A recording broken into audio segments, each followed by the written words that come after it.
You've obviously talked about your relationship with your real dad. When you had Rafferty, did it make you want to, in any way, have any contact with him after all those years? I think, you know, it's quite well known now because, you know, I'd just like to say he went to the papers and talked about what he'd done to me and my mum.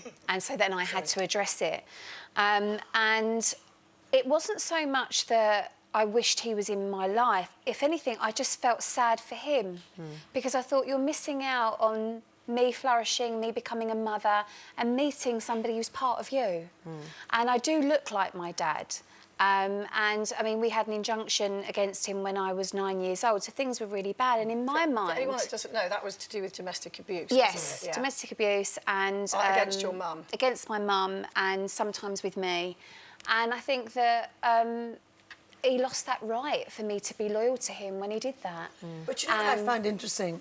The fact that, I mean, I know you've been through terrible times and you had an injunction, but it's interesting that you can absolutely, totally wipe out a parent from your life. I think it's like a self-preservation thing. Maybe.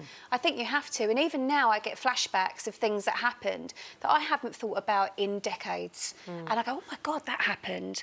And I think as well, it's happening now that I've had Rafferty as well. It's almost like a protection thing that I'm remembering as much as I could just in case that was to happen or that was to happen.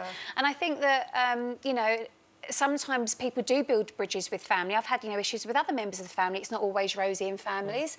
And just because you build bridges, it doesn't mean it's ever the same again. If you've enjoyed that, then why not click here for more? And don't forget to subscribe by clicking here so that you never miss out on the best Loose Women moments.